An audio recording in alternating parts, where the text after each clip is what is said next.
Jen. Let me go ahead and say good afternoon. It is 12:01, so it is afternoon at this point, and I want to welcome you to our first of our scheduling series for our Lunch and Learns today. I am Amy Howell. I am the Piedmont Triad CISPL consultant, and I'm joined by a few of our team members today. We have very lucky to have Chris, Jen, and Wanda and Suzanne with us today, so they're going to be helping me out with some of the other items that we do with this webinar. We'll give some people a few more minutes to go ahead and get logged into our presentation here. I do want to preface this with this is the first one of our, and it is a scheduling overview. So we do have our question and answer forms that we'll go to next. And we do ask that you put your questions in this question answer form so that any questions you might have, others can benefit from those as well. Let me go ahead and tell you that likely a lot of those questions will be answered in our future webinars. So again, we're doing just a broad overview of things to be looking at, what you're going to look at moving forward with your scheduling process. So please remember, put your questions in there, not in the chat, so we can all learn from those. If we have some time at the end of this, we can go through some questions. But again, we're going to try to keep this to a short 30-minute webinar. And so we'll do the best we can. We do have a lot of stuff to cover today. So looking at our agenda, we're going to look at the course setup, which is going to be required by everybody. And then we'll look at some other paths that you might take with your scheduling, how you're going to do it. Are you going to run a build? Do you just want to copy and edit? And then also what kind of actions you can take now, either for you and your data managers or whoever is going to be scheduling with you and your scheduling team, some things they can start completing now. So let's take a look at our course setup as our first thing. So what we're going to do with our course setup is we got to create the foundation for our future year. So creating the foundation is setting up, we're going to look at our North Carolina course codes, and then our staff assignments, if they need to be updated or created. We'll look at creating the new school year, create and configure new calendars, assign and update tool rights and calendar rights, update your core dictionary attributes so that things will roll forward that we need, and then we'll need to roll forward our enrollments, get our students into that next school year.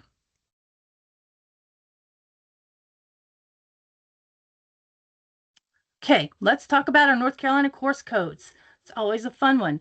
These are not available yet, but they will be soon. In December, likely is when we'll get our new list of our course code master list. At this time, this is where we're going to see the courses that are going to be disabled for next year.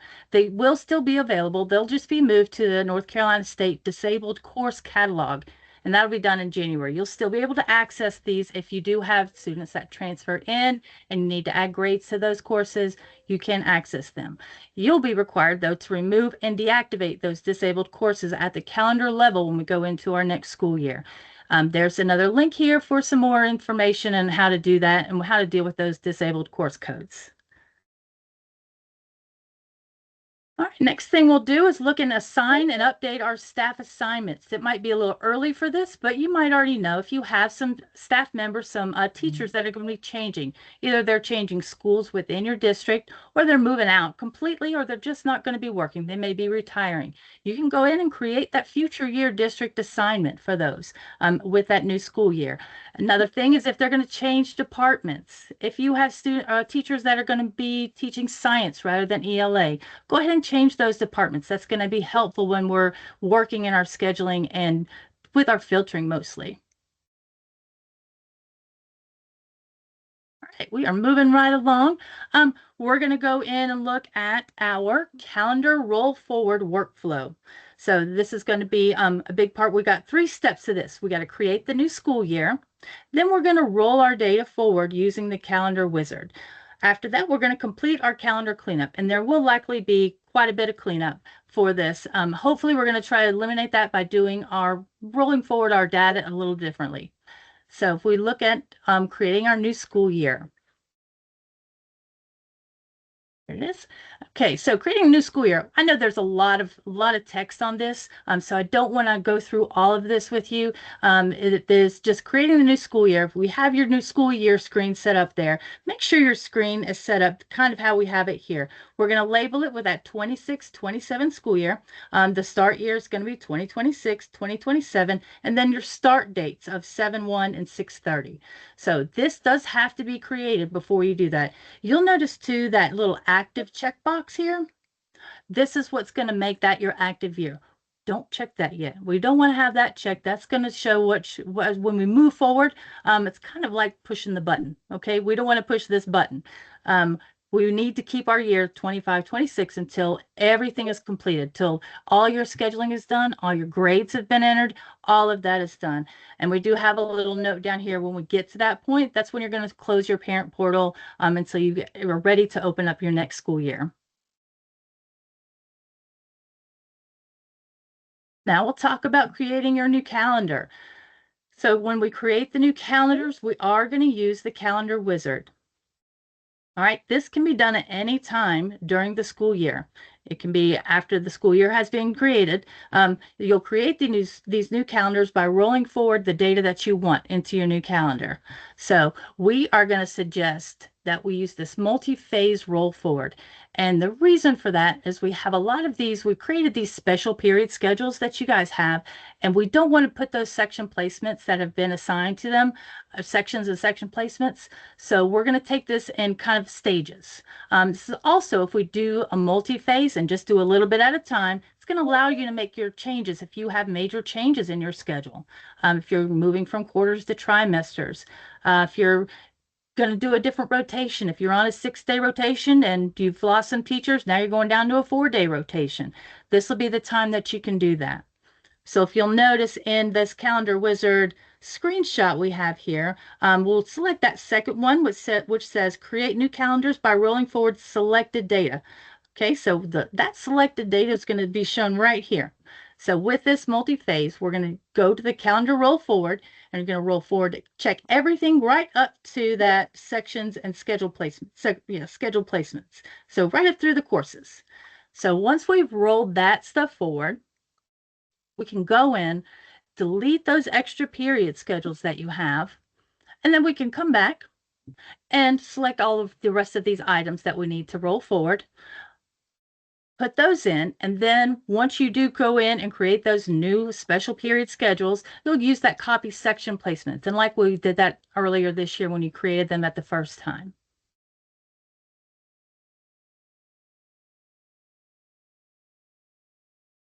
All right, the next thing we'll do, and I do realize we are, again, this is an overview, and we will be going through these a little more in depth with our future webinars. So just kind of, this is to get you familiar with what we are going to be looking at. We're going to assign an update tool and calendar rights. So here's a part where we need to kind of get together who's your scheduling team is going to be. Who needs to have those scheduling tool rights? All right, who's going to be in that user group? You'll also create your calendar rights with that plus or that +1 year when you have your calendar. So you'll add that future year to your plus calendar user group. So if you have people that will need access to that future year, make sure that they have those rights. And then if you have any previous years that you need to delete, go ahead and clean those up while you're in there. If you need some help, I know tool rights have been quite a new thing for us to get used to. There's some links here for the scheduling tool rights, just exactly what you'll need for what your people are going to be doing. And then again, your user group calendar rights when you're adding that +1 year. All right. So enrollment attributes. The enrollment attributes, this is basically when you go to a student's enrollment page, all right, that enrollment screen. When you click on one of those enrollments, these are the attributes that you see.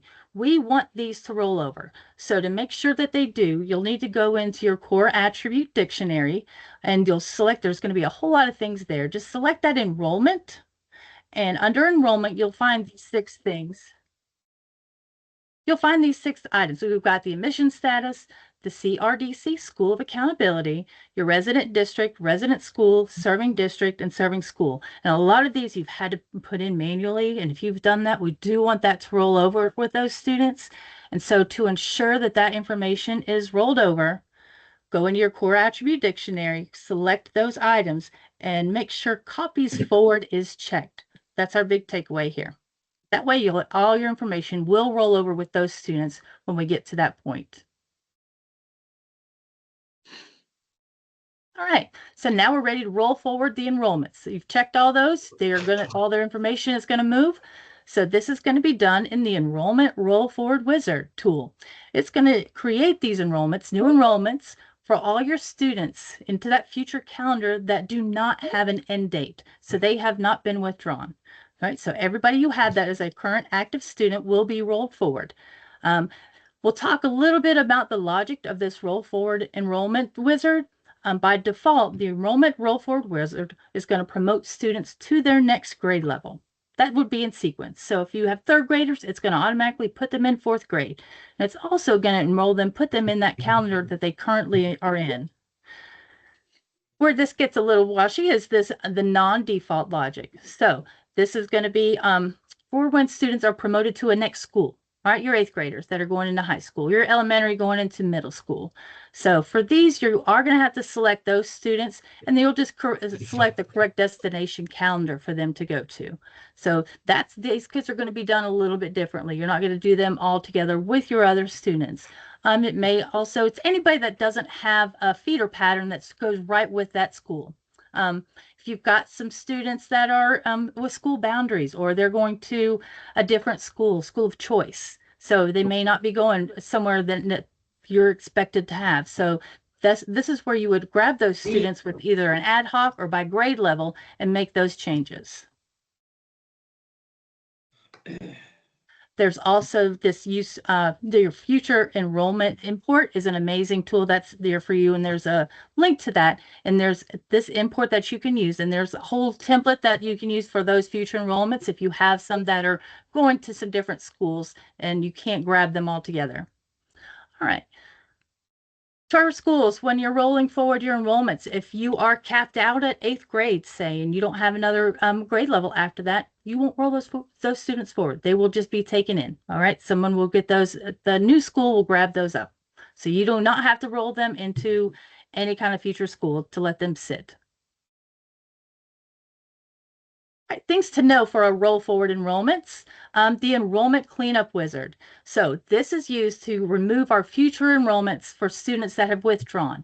So if you've done your roll forward enrollments, we'll say in February, right? And then you have some students that withdraw. They're going to be sitting in that future year. Use this enrollment cleanup wizard throughout, and it's going to take out the students that have end dates. Okay, so and once also after you've rolled forward, you're going to need to assign those graduation programs with that current date, and especially if you're using that course plan.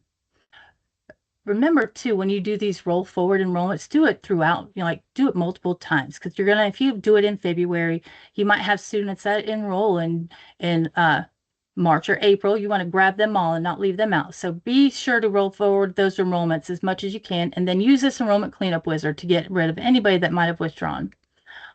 So yes, your roll formats can be run multiple times throughout the school year. Make sure you go in and verify that all of your students that you have in that future year are sitting correctly and in the correct spot. Okay.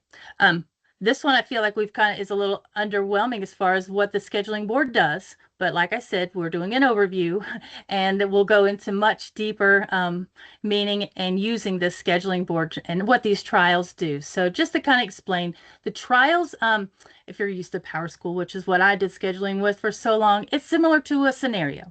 Okay, so what the scheduling board is copies of versions of your master schedule. So you can have multiple trials that you use if you're looking at different things. Now, all of these trials exist in Infinite Campus at the same time. We're not going into a separate entity to work with these. And they're going to use the same terms and period schedules that were set up in your calendar that you rolled forward. So when you have this one of those trials active, your users are going to be able to use reports and work in those active trials.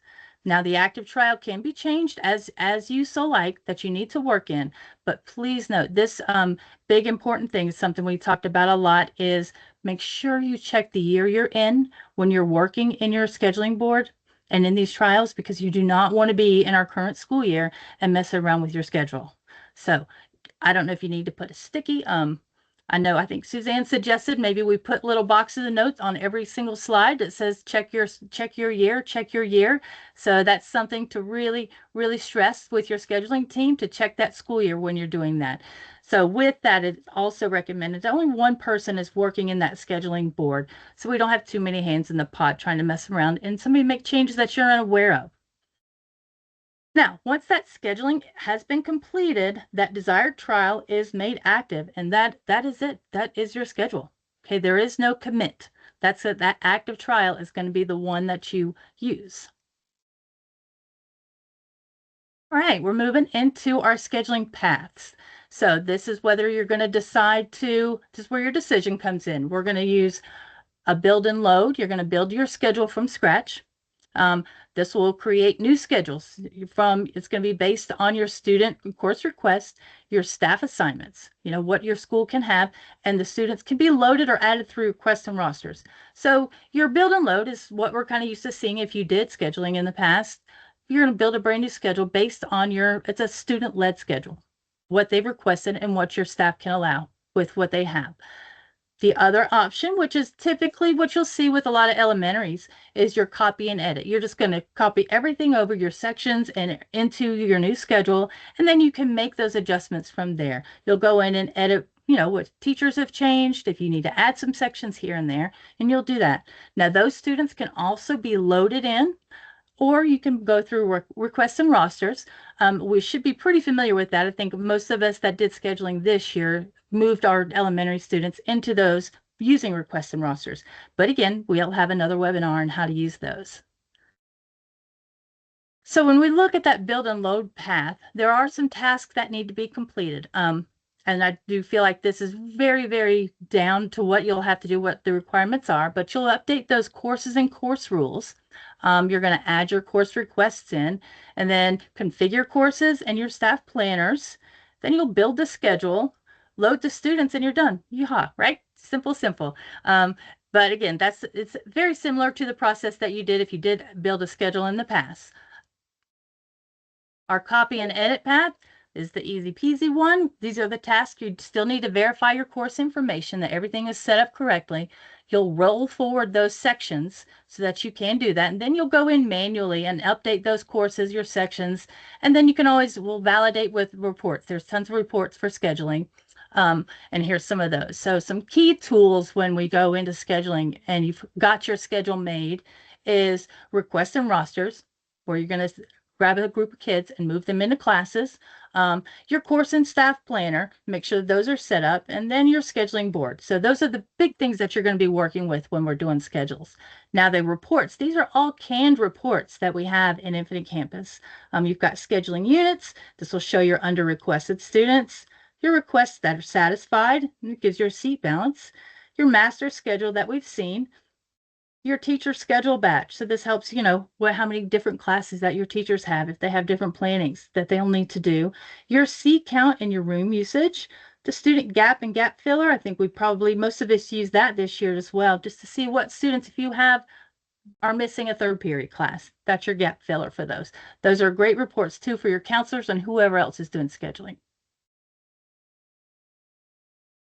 So then when we finally get to finalizing the schedule, that active trial is going to be visible to the users. And then you're going to lock that final trial and remove scheduling board tool rights after locking. Once you're done, just take those school rights, those scheduling board tool rights, just take them out so that's not an option, because people will want to go in and make some changes maybe, and you're not going to know it. So just remove those tool rights. We don't have to worry about any trust issues there.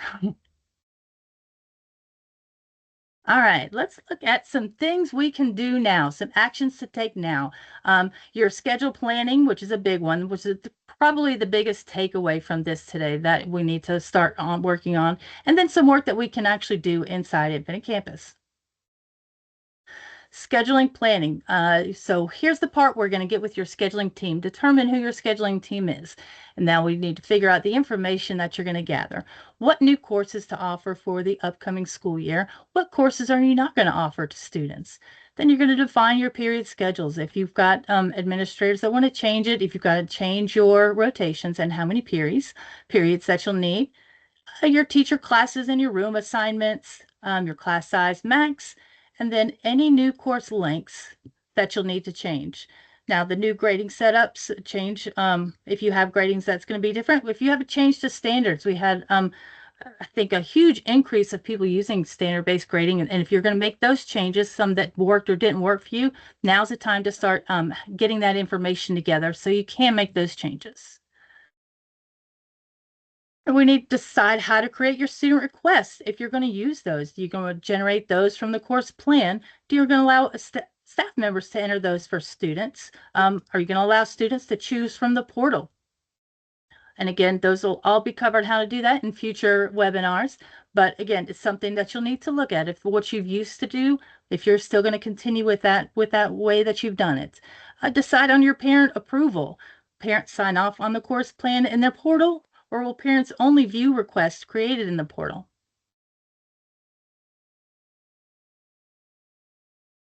Define your course planning rules. This is where you're going to set your prerequisites and your co-requisites. So you'll need to go into your course planning rules and get those set up of how you want those done. So when they load, students are loaded, they're loaded correctly. You'll define your student constraints. What's nice with this is if you already have those entered, you can roll those forward from year to year. So again, kind of going back to that schedule planning, one of the big things with all of these items is create a good communication or a way that all of this information is going to get to you, to your data managers, whoever's actually putting this information in. So like a lot of the challenge with scheduling is there's changes made and the person actually putting the data in isn't informed. So things do get a little bit turned around on top of the changes that happen later on. Make sure that those are being communicated from your administrators to your scheduling team. Right, moving on to what we can actually start doing now in Infinite Campus, the work inside. All right, so we're going to add departments to courses, add departments to staff, and then do our course cleanup, create some course planning rules if you're going to use those, and then check your courses with ad hoc reports. That's just validating, verifying that everything has been done. So when we look at adding departments to courses, this is important because it's going to be really easy to use it's going to be hard it'll be hard if you don't have departments in there to filter when you're using your scheduling board in your course planner. So these are done individually and manually, but once it's done once, you can push it out and you can roll all this information forward. And this is found in that under your course master. Now we're going to add departments to staff. So we talked about this a little bit before. When you're adding departments to your staff, it's kind of the same reasoning as when we are filtering and trying to move classes around and look for how many sections of what. We're going to probably pull them by department. And so make sure that you do have those departments done for your staff members. And that is under the district assignments. You'll just see this department and you can select the departments then if you need to change them too. Okay, and here's our biggie, the course information, the fields for scheduling. So if you open up your course master, you'll see the scheduling section. You will have might have some that already have their scheduling stuff filled out, and then you'll likely have some that do not. And this is where you're going to determine your term schedules, periods, your max students. You'll add your department. That's what we talked about a little bit ago. And then you'll allow your teacher recs and allow your student recs if you're going to do that. So this is something you can do individually. Yes, it does seem very massive to go into each one, but you'll do it one time. There is another way that we can go in and do some course cleanup. For these, let's see, we're still talking about term schedules and periods. You need to complete your term schedules and periods through the course planner. We can go into this course planner and you can filter by courses, and you can do this in math. All right, so we're going to add our term, semesters, and periods, and that way we can filter through these courses and add those. And that's done through this batch edit course information.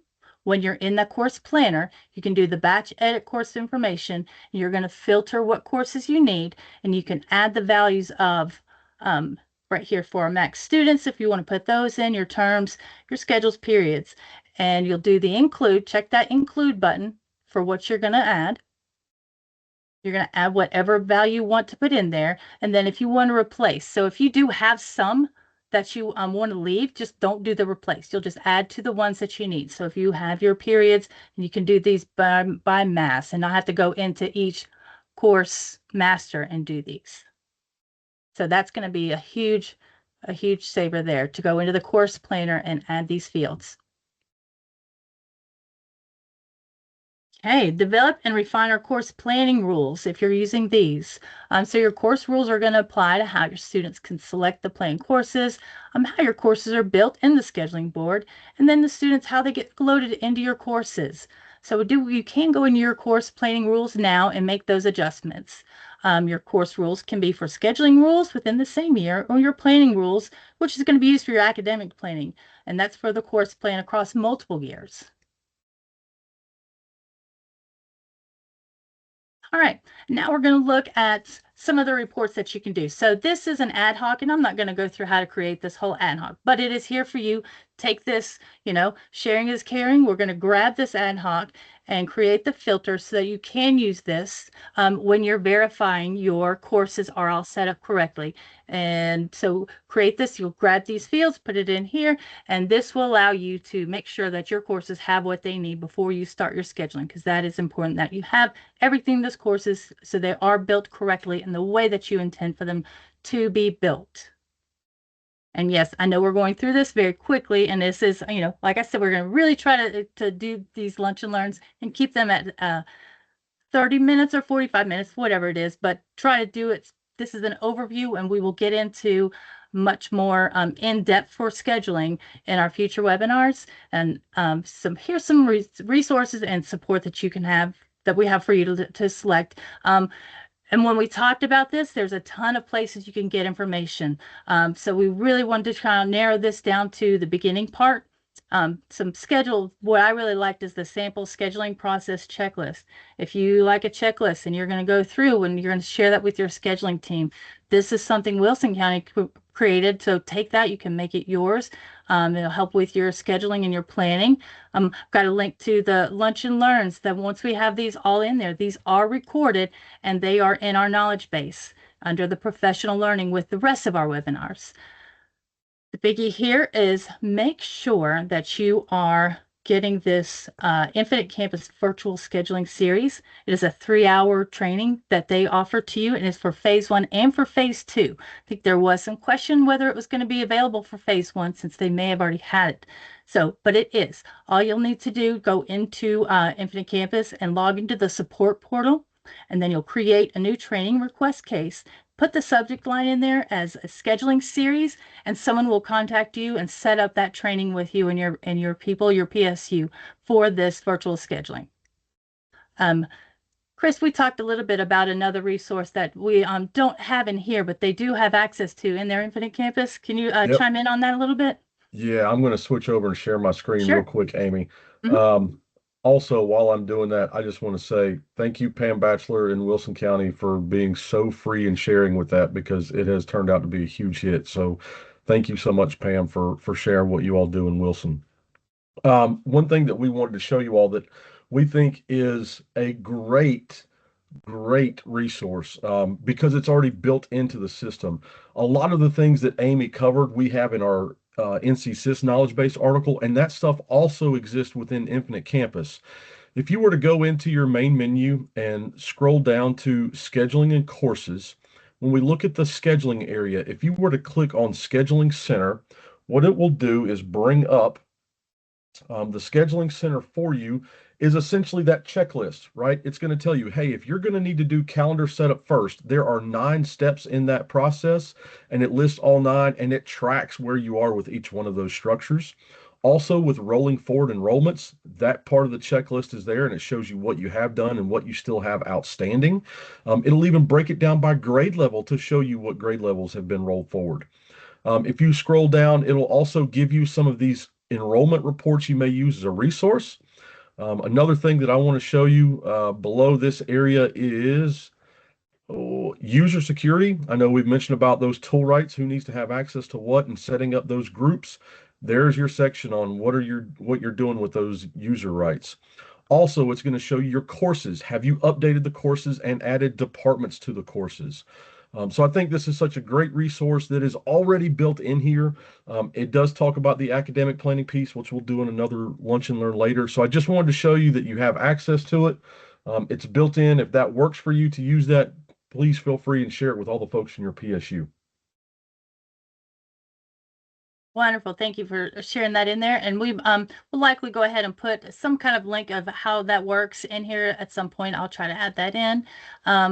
Again, the lunch and learns, I did want to share with you that these are going to be recorded and they are under this professional learning in our NCSIS. And you'll see it's under lunch and learn. And pretty soon you'll see right now we only have the one in there with that advanced person. But once this one's been recorded, these will all be listed in there. Do we have any questions right off that we can look at? Yeah, so the one of the most common questions is related to that department piece for staff, especially at the elementary level. They teach across departments and thoughts about that. So what the recommendation is, just reach out to your CSPL consultant about some of your options there, and they can kind of cover that with you because there are lots of different ways to go about that. Um, a couple other questions that we had real quick. One I think is a great question is how can high schools see the incoming rising ninth graders? Just remember there's a couple layers to that. One, the high school would have to have grade levels set up for those lower grade levels in their grade level setup under scheduling. And then when the middle school comes through and rolls those eighth graders forward, then the high school will be able to see all those students. So there's a couple layers there that have to happen. Um, and then another one I'm looking at here. Oh, was it? Oh yeah, it's a great question. Are students able to enter their own request? And I know a lot of folks want to know that. The answer is yes. That will be covered in one of our later lunch and learns on how to handle course requests. You have lots of options on how to do that. So please don't get in too much of a hurry. Just know that it's coming, but we will cover how to do student requests in a future lunch and learn. Perfect. I did list here, we have all the lunch and learns that we do have scheduled at this time. These can all be found in Eventbrite. If you go through, I wanted to list them for you so you could do it. You could click on these individually, or once you just get into Eventbrite, go ahead and sign up for all of them. But here's just an example of some of the ones that we have for scheduled up to this point. There will be some going forward in January as we get a little bit more in depth and looking into your scheduling. Yeah, and one other thing I saw in the chat that we've got a few people who say that Wilson County checklist is not shared. It actually is just forcing you to copy, and you should be able to copy that how you need to straight out of Google. But if you're having any other issues, just drop that in the Q&A form, please. Perfect. Thank you so much. All right, so we've got these lunch and learns. Be sure you go in and sign up for those. Make sure you sign up for that Infinite Campus scheduling series as well. And from there, if you could give us our feedback for today, we do look at those and try to make improvements as we can.